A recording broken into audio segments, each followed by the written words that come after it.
Have you ever noticed when you search for something online or on your computer that suddenly you start seeing ads for it on every site you go to? Well, that's what we're going to be talking about today. How do we have our privacy in this crazy world that we live in with AI cybercrime and tracking everywhere? When was the last time you felt you actually had privacy when you were surfing the web, or that everybody out there, from marketers to hackers, didn't have easier access to your data than you did? Well, I'm Jocelyn King, the queen of online safety and host of the Smarter Online Safety Show, and that's exactly what we are tackling today. We've got an amazing guest for you today. Charly Leetham has been a tech wrangler for 40 years and has an incredible history of learning everything about tech from the dial-up era all the way through the AI-enabled tools today. She helps businesses and individuals stay safe and sane, and she's coming us with all of this incredible wonder. You got it, from the land down under. Welcome, Charly, to our show. Hello, and welcome to the Smarter Online Safety Show. I'm your host, Jocelyn King, the queen of online safety. So I am so thrilled to bring our guest to you today. Charly Leetham is a tech wrangler, and she is a 40-year veteran in tech. She has seen it all from dial-up to AI, and she helps businesses thrive and stay safe in this cybercrime and AI world that we now live in. Charly, it is so great to have you on the Smarter Online Safety Show. Thanks for joining us. Oh, Jocelyn, thank you so much for having me. I'm really, really looking forward to this conversation today. Oh, me too. And you've got so many great tips to share with everybody. I'd like to talk a little bit about you and how you got the tech bug. So, when you were 13, you got into some very interesting tech. Can you tell us that story? Look, I can. It was actually a little bit before that too. I've always been interested in tech.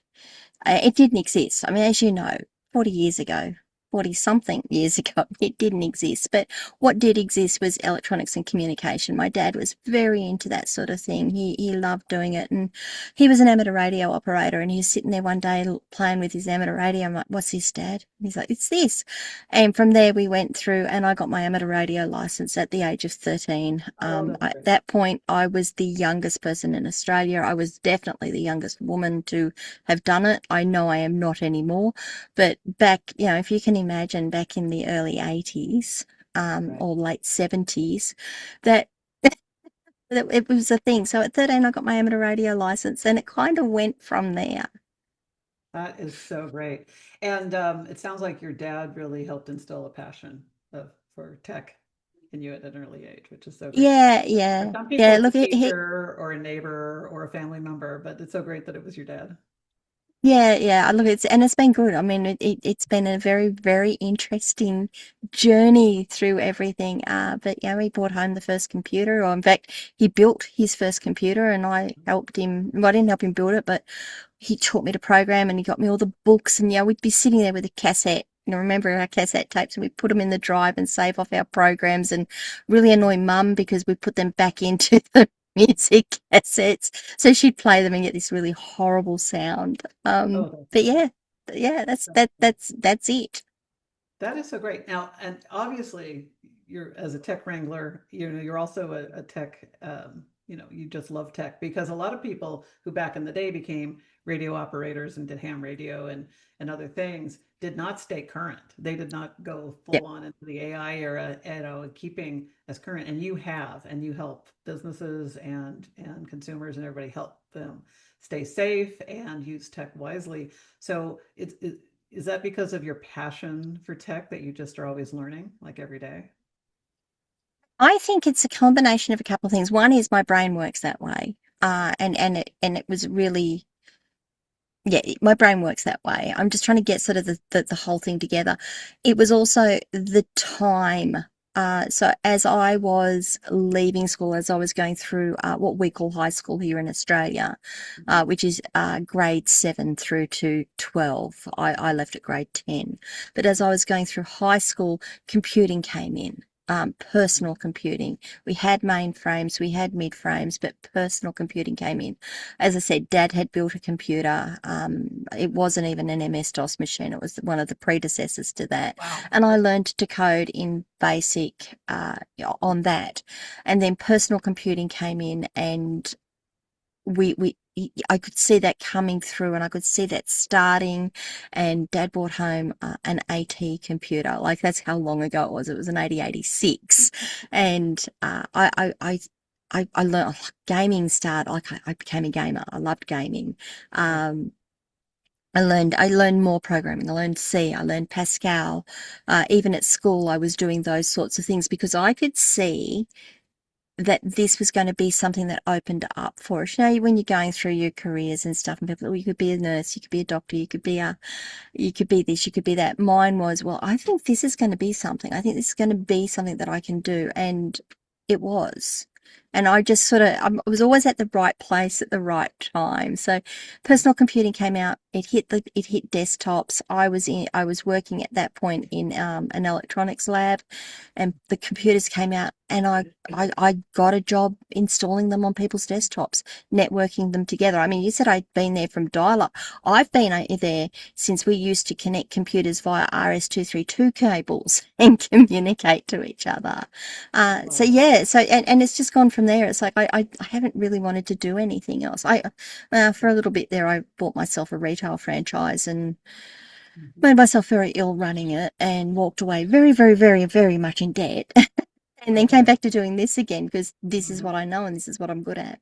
That's awesome. So tell us about how you got introduced to, the modern computing world. And it's so funny you say gaming. I just have to throw this out there. Like I always say, not all gamers are hackers, but let's just say about almost every hacker, if not every hacker, is a gamer. So, gaming is a gateway drug to cybersecurity, besides being a career path into, tech and Correct. software. So you've been in there, the code and everything. So tell us a little bit about your transition, and especially over the last 5 to 10 years, what you've been focusing on, and this incredible learning curve that everybody's been on, yourself included, with AI and all of the security.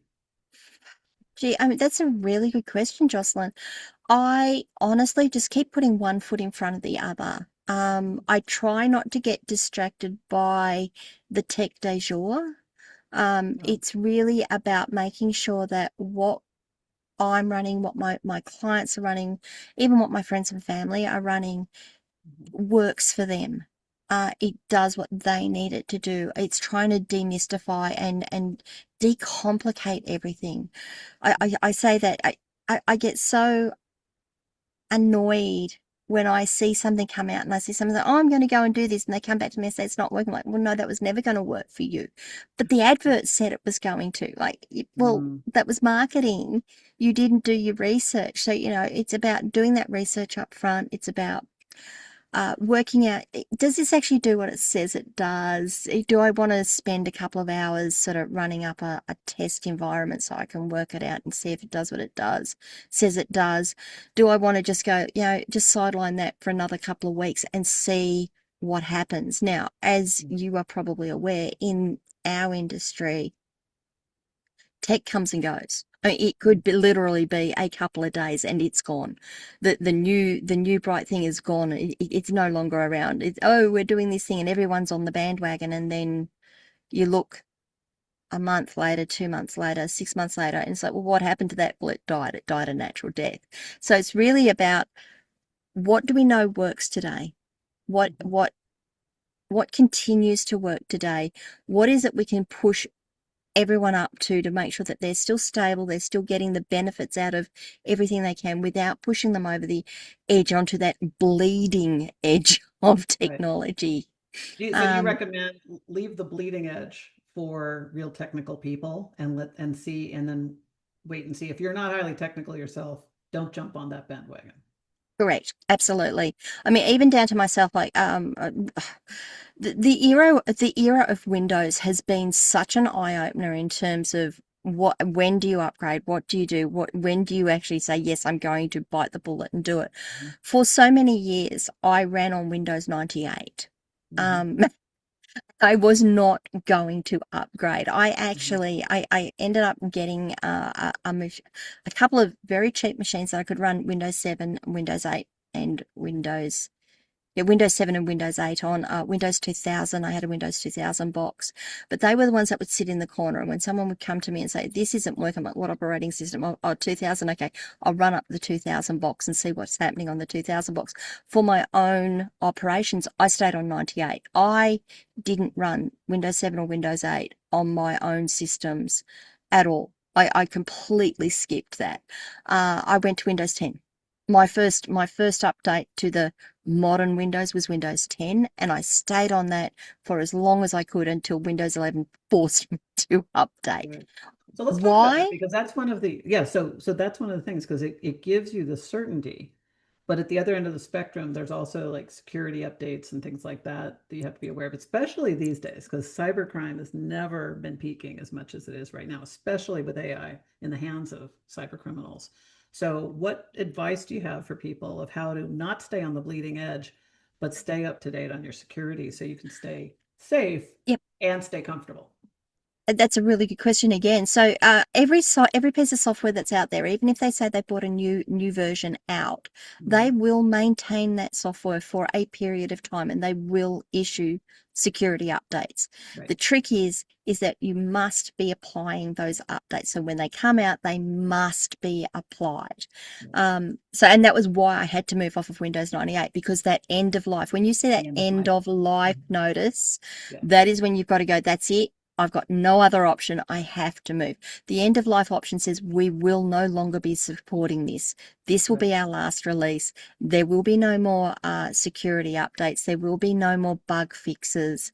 There will be nothing here. That's now taken and it's literally that code is wrapped up, Well, and put in the freezer. They're that's not really going to touch important it again. advice. That's really important advice because I think in looking, in understanding consumer behavior, looking at consumer data, and also just all the individuals I work with in my workshops and who I meet at my keynotes and things like that. I think the average person is doing it the opposite way. They're updating to the latest version, but then they're not doing the software updates that have the security patches in them and stuff. So they're kind of doing a doubling down. They're adopting bleeding edge that they can't fully understand or control themselves and probably are even leaving themselves in some gapped areas of ways for hackers, to take it to exploit them. But then they keep remind me later, remind me later. I literally had a woman in my workshop who said, I've been hitting that button, remind me later, for months. I didn't realize that that was making me Yeah, unsafe. yeah. And that's a So big eye opener for people. let's look at that in from two perspectives. So first of all, people will upgrade because they think, oh, it's better, it works better, it runs better. It's the new thing; it has to work better. Well, no, that's not necessarily true. Let's Mm-hmm. just get that one out there.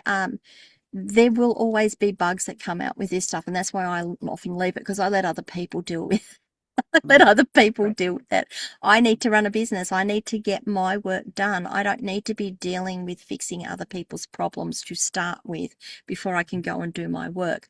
And what we find, or what I have seen, and I'm sure you've seen it, is the number of security issues that are actually identified in that first little bit of release. They go, oh, we didn't realize that. Here's a patch. And if you take the time to read the release notes, you're like, security, security, security, Right. security, lots of Right. security. So initially, that software is not as secure as people think it is. It is secure, but it's not as secure as people think it is because they cannot test for every situation where it will be used, or something sort of just twists just a little and they're like, oh no, we didn't actually realize that interaction would do that.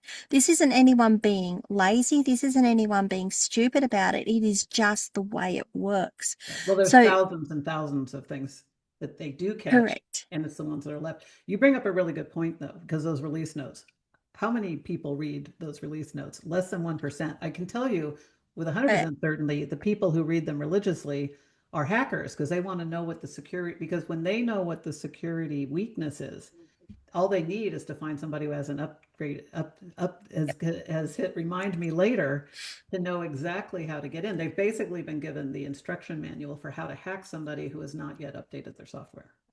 That is the other thing that I tell people. So that's the next part of it is then you get down into now you've got a stable system. Now it's running. Now you should move to it. And as soon as you move to it, you've got to make sure all the updates are applied and you've got to continue to maintain those updates. Now, I find a lot of people roughly my age, a little bit younger, go, we don't want to do the updates because we have so much trauma from when Windows was I first have released. PTSD from upgrades. There you go.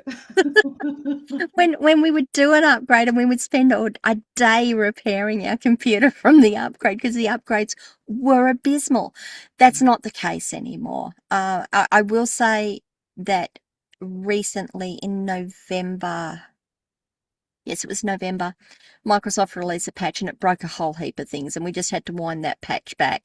Now it didn't break it for a lot of people, but it broke it for some of us, and I was one of those. And I dug into it and went, oh yeah, right. So I just wound that one back, paused my updates for a couple of weeks, and then went back and had a look and went, is that fixed? Yes, it is. Now I can apply the updates. But I had notes in my calendar to go and check that to make sure that I could get the new updates in. That's a smart Um, way to do it too, by the way. Let's call that tip out because I think that's really important for people. When you are updating something and you know you need to get back to it, most people just think, oh yeah, I'll do that later. If you actually put it in your calendar, you create a tripwire for yourself to remind you not only to do it, but when to do it so that you don't end up with another month going by and going, oh shoot, I meant to do that. that's So right. great tip to Yep. actually put it on your calendar. That's great advice. Yeah, and like if you're in the home and you've got a whiteboard on the fridge or your little notes on the fridge, put it on the whiteboard on the fridge. Yep. Just write yourself a note so that you can every time you open the fridge door, you're seeing, oh, I've got to go and do that. Mhm. If you're like me, I've got a goldfish brain. It goes. So I need those little reminders.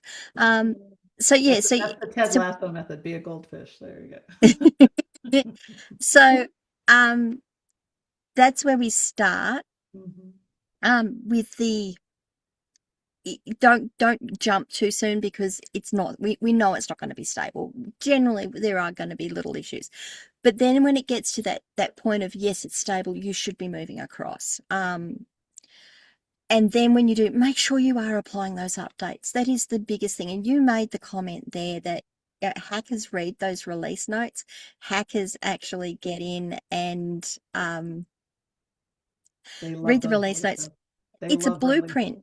Yeah. It's a blueprint to hacking things. And people say, well, It's why like do they giving a release bank the release robber notes? the code to the front door and the combination to the vault. Yeah, so yeah, and people say, well, why do they release the release notes? Well, so that people like me know what's changed so that we can help people like you. Um, and hackers, like you said, hackers just love it. And I see it in the business world a lot because I maintain a lot of web servers and I maintain the actual physical hardware that goes to run those web servers. And we are constantly updating the software on those because those release notes go out and these guys have automated scripts. They just sit there and they just scan the web and they look and they find an IP address. So that's the address that the box sits at. It's like our a home address, like our street address. And can I get in? Is this port open? Is this open? Can I get through here? Oh, got one. Got one. And to your Okay. point, that's a script. It's not like somebody's sitting there having to do all this work or type. They've just programmed a script to do that for them while they're busy gaming or sleeping or whatever they're doing. Correct. Mhm. Yep. And that they can do millions and millions and millions of hits in minutes, basically. And oh well, how do they get the computing power to do it? They go and rent it. It's $60 an hour. Right. Or they've also hacked into people's computers and are that's the other thing. I've met people your computer gets hacked into and they're using your compute power They're to using it to as a run some of node. this for them. And then the authorities trace it back to your IP address and come calling. So these guys know what they're doing and it is no joke if you are, in that you don't want anybody getting in to be able to do that. And to your point, Absolutely. even if they don't do that, it's so cheap. It's compute power you can rent for such a small Yep. amount now. And I mean, you would have seen it as well. There are organizations around the world that aren't necessarily in the Western world Hmm. that run rings to do this. Right. There is there I don't, there is big money in doing it when they get it. They can make a lot of money out of it. So they just have these rings, and they say to these hackers, come and use our resources. And they Mhm. do. And when you hear about botnets, this is what we're talking about. They set up these networks of bots. They just go and do it. Right. It's there. It happens. I see it regularly. I see it a lot more around holiday times than I do anywhere else, but I Mhm. see it regularly. That's right. Yeah, there's so much of that. Now, you work with businesses and you also advise people a lot. Tell us a little bit about, I mean, one of the big questions that all of our listeners have and viewers have is around how to stay safe and how to protect their privacy. So let's talk about privacy. What is privacy in this day and age? Anyway, it's not the same as when you started. No. So what is privacy and what privacy can people expect to have? And what advice do you have so that they can help maintain it?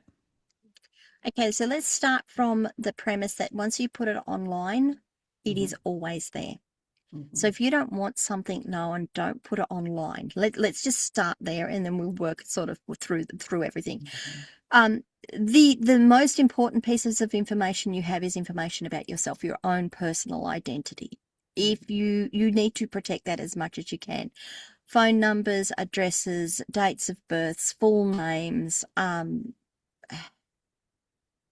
passport numbers, driver's license And in the numbers. US, we have social security number. So whatever country you're in, you've got a government ID number of some kind. Correct, your government ID number. Yeah. So they're the things that can identify you. And if someone gets enough of that information, they can impersonate you. So Hmm. put as little of that up as possible. If you go to a site and it says, we want your driver's license number, you need to stop at that point and really go through their privacy policies, go through their security policies, go through why they want you to put this information in on a form on a website. Hmm. Don't say, oh, they need the information, I'm going to give it to them. You really need to stop and think about it, because as more information you're giving people, the easier it is for someone else to impersonate you online or to That's true. take your And that's a ID. good point because it's also contextual. Like, obviously, in the United States here, if you go to the Department of Motor Vehicles, putting it in to renew it makes sense. But if some website where you're trying to buy something is asking you for it, it's like, why do they need you need to be thinking, why would they need this? Because we've talked about this a little bit on the show, but not in a while. Like when you go to a business office, they ask for your social security number to set up your account. Because back in the day, 40 years ago, or when computers first started coming in, they used a social security number as the unique ID. They do not need your social security number. And they're not They even shouldn't be needing you. asking for it. They're They shouldn't be basically asking looking, for it. no, they should not be, but a lot of small businesses do, and a lot of people give it away. And a lot, I've seen people, I was in an office listening as somebody gave their social security number over the phone to a receptionist who was writing it down on a post-it note. And it's like that if you're in that situation, you should never give it out. So what advice do you have when people are asking for your driver's license or social security number or something? What advice do you have? Why do you need it? Why? And as I said, if it's a form that's asking you to put it on, Hmm. stop. Hmm. I, Open a new tab, go and look at the privacy policies, go and look at Hmm. the security policies on the site. Find the phone number for the organization and give them a call. Um, Hmm. Actually, if we can just put that pin on that one, I think I want to come back to that one, and just continue with privacy. But make sure you understand why they're asking for that information and determine whether they really truly need that information, or whether it's something you can skip and say, no, you're not getting that. Um, if they really have it as a mandatory field and Hmm. you don't think they need it, I would probably just step away and try and contact them offline in other ways and see why they needed it. Now, let me ask you another piece of one thing I've actually advised some people to do. And again, this is in context. If you're on a government site and they're asking you for your social Right. security number, you need to provide it. But if you're on, a hair salon site or a veterinarian site and they're asking you for your social security number, you could literally give them any number that has that you could have one, two, That three, was my four, next one. five dash 6, 7, 8, 9. They're looking for a 3-digit hyphen 2-digit hyphen 4 digit, and then you just need to keep track of that yourself. They don't need your social security number per se. And the odds that Correct. you're going to come up with one that duplicates one in their system is very slim. Look, and that was going to be one of my suggestions. Is just put in a fake number, understand what Yeah. your formats are, and put in a fake number if you really need to do it. If you don't really need to do it, I would actually be questioning the legitimacy of Mm. the business or the site that you're on, which is why I wanted to put a pin on that because I wanted to come back to it because that's a big one, and we can talk about phishing as a result of that.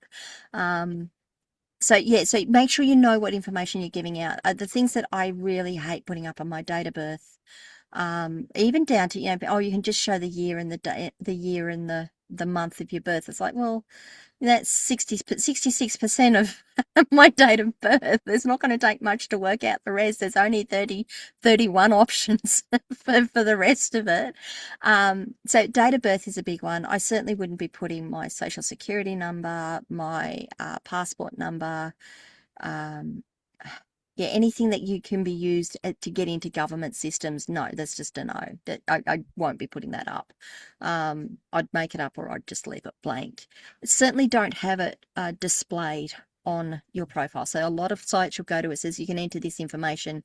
Do you want to display it? No, people don't need to know that much about you online. If Even you've even got, your phone number on LinkedIn is an optional, and some people don't realize that, right? And you can, well, yeah, or on and Facebook in particular, right? You can put public or private or only me, right? Is that a selection that you correct, recommend people do? Only me? correct. Okay. Now, I just also want to point out there that even though you've not said make this available to the public, it still resides as a record on the internet in a database somewhere. So if Facebook or Meta, for example, gets hacked and someone gets into their database, even though you haven't said make this public, they can still access that data as it exists in the database. Now, a Mhm. lot of companies in recent history have gone to encrypting the data that is stored in the database. So you're getting multi levels of protection, whereas before it used to just be stored in, in plain text. Someone hack a database, they could just read your date of birth straight off. Now Mhm. they've got to go through another couple of steps to try and hack that, and they may or may not be able to do it. So they can slow things down. But when you see people say, "Oh, all of these personal details got breached," well, how does that happen? Well, because they got into the database, they actually got the store of data. They didn't Mhm. go in through the front end; they've come in through the back door and opened up your fridge and gone, "Oh, look what we've got in here." Mhm. All of this good stuff. So just remember that and give as little out as you possibly can. You don't need to give it all out. The internet is not a place where your friends should be getting your personal information from. You can share that with them personally, privately. Just don't put it out on the social media networks. Don't put it on profiles when you create profiles on websites. As little as possible is what you want. So That is great that's what advice. that's where I would start with privacy, and privacy really is just about trying to protect your identity. Um, did you want to go further with that, or do you want me to sort of just let that flow through to my next part of it? No, I think that you really hit the point there, and what to do and not do, and or what exists and what to do about it. Uh, but you're talking about protection, so let's go further on protection. What other ways should people be Okay. protecting themselves, maybe themselves and their identity? Okay, so there's two branches here I want to take. The first one is, which was the pin I just put in, was when you're on a website and it's starting to ask you for information, and those alarm bells. Hopefully now alarm bells are ringing to you, going, "Why is it asking for all of this information?" You need to check the validity of that website. Is this actually a real website? Is it a phishing website? Is it one that's been made to look like your banking website or your hair salon website so it can go and get this information from you and use it nefariously? I love that word, nefariously. Um, and the way I would do that is I'd open a new tab. I'd go to the address again. Um, I would go and see if there's a contact name, contact number, see if there's a privacy policy. Do they only have an email address? Have they given you a physical address? If those things are starting to be missing and it's starting to sort of like, I don't know, this is actually who it is, then don't do it. Seriously, don't do it. look up the business name. Don't even trust the website at this point. Go somewhere else, look up the business's phone number, give them a call and say, I'm on this website. Is this your website? Is this a site that you are running? Look, if I work on the Pareto principle, 80% of the time your gut is going to be right, and it's going to be a fake site where you're entering wrong information. You're entering information to give to people. So Yeah. that's the other way of being safe, is just being hyper aware. Hyper aware that the website you are on may not be the one that you think you are on. They are very clever. They're very smart, and it is so easy, especially with AI, to replicate a website and make it look exactly the same, but not be that website at all. Right. Following on from that, emails. If you get an email in and it says your account might be compromised, go, cool, open a browser, go to your bank, go to the account where it says it might be compromised, and log in there. Don't click on any links in your email at all. My thing at this point is, I don't trust that link. I don't trust anything anymore. I'm just going to go and open a browser and take the 30 seconds it takes me to type in the URL and go in that way. Um, Right. so just be hyper aware. Be hyper aware that these things do exist. They are accelerating. I'm watching my inbox at the moment, and like I said, holidays are a terrible time Oh, for it. yes. Hmm. Um, but I'm seeing so many, oh, we've just raised an invoice for you here. Download this PDF and all the details in there. Well, I'm not touching that. I don't even know that's a PDF. I know it's got a .pdf at the end of it, but I don't know that's a PDF. Well, so Um, let's bring that up for a second, because even if it is a PDF, a lot of people are like, well, why couldn't I download it? What could a PDF do to me? I mean, obviously a .exe file, or what's called an executable, a lot of people understand that's going to run a script or something. And if you didn't know that, you know it now. But if it's a .pdf, let's talk about what can happen if they well, download that. it might not be a .pdf. That's Right. the point. It It, looks like one, it's called that. It doesn't mean it is that. and this is the thing about file naming on a computer system. You can call a file anything you like. I Mhm. can have a image.jpg, but I could Mhm. actually call that image.png. Now, it would Mhm. still display. I'd still click on it. It would still display because the computer goes, that's not a PNG. I know it's got a PNG extension. It will still Mhm. display because it's a JPG, and it can Mhm. do that. A PDF might actually be an EXE in hiding.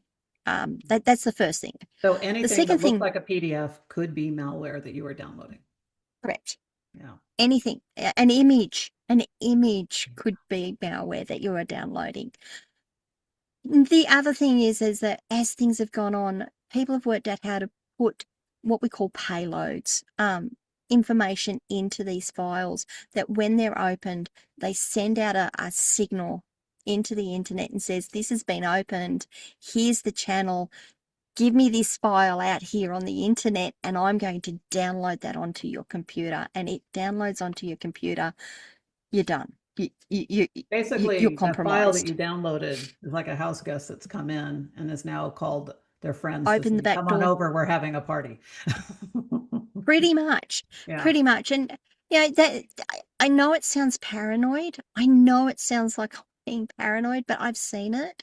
I've been caught by it myself. I've Mhm. opened something, and go, and my antivirus and my security systems have gone bing, bing, bing, bing, bing, and I've shut it all down, and I've disconnected from the internet, and then I've had to go through the process of making sure I've got everything clean and I've got it all out, because Mhm. I don't know at that point where it's put something. Sometimes it just downloads something and it sits there silently Right. for months, and then it Right. activates That's a because really important point. I don't think people realize that. I think they think, oh, shoot, was that malware? And then they wait, but nothing happens. No bells or whistles go off. Their system doesn't tell them anything. And don't I think you agree, people feel a false sense of security because they're like, oh, well, I have antivirus on my system. So that would tell me. They don't realize that they bypassed all that when they activated sometimes they malware. don't, sometimes they do. Absolutely. So make sure you are scanning your computers, make sure you've got Right. good antivirus, make sure you've got clean hygiene, like you're Mhm. practicing clean hygiene when it comes to it. Mhm. Um, I guess one of the stats I saw from physical crime is once someone has broken into someone's house, that house has got like a 80% chance of being hit again within the next 2 to 3 months or Mm, 6 months. And the mm, reason for that is, first of all, they know the layout of the house. They know it's all there. All of the stuff that they took the first time has now been replaced by insurance. mm, so, so they know what's in the house, um, and they know how to get in. mm, They know, even if you've updated like your locking systems and stuff, they know how to get in. They'll try it again, mm, and 80% of those attempts are successful. It's the mm, same with your computer. So once you've sort of done it, something downloads, it sits there quite quietly for a bit, and then activates and goes, "I'm here. Come on mm. in, guys." I Well, know it you bring sounds up a great, paranoid. and you know, but you bring up a great point because also the person who's been vandalized, a certain percentage of people are going to be more vigilant, but everybody feel it's almost like feeling like, well, lightning struck here, it's not going to strike again. And I guess the rule of thumb is lightning always strikes twice in physical crime and cybercrime. If if you've been victimized, you are actually now more likely to be victimized again than if you hadn't been in the first place. That's a really important point that I we Yeah, haven't I maybe think discussed. so. Yeah. I think so. So that was that one. So it was staying safe. So the second branch, then, if we just come back and hit now branch off onto the other one, is what information are you actually putting up online that you don't realize you're putting up online? How many people, just if you're watching this and you've got this far, be honest with yourself. Have you seen a little survey go up on your Facebook group and people say, "What's your favorite color? Yeah. Where would you travel to?" Like they're nefarious, like they're really soft questions. Like, yeah, no one could get enough information about me out of this sort of stuff. And you're answering these questions. Like sometimes it's like, what was the first city you lived in? Where Mm. was the first suburb you lived in? Sometimes they're a little bit more esoteric in terms of where would you travel to? What's your favorite planet?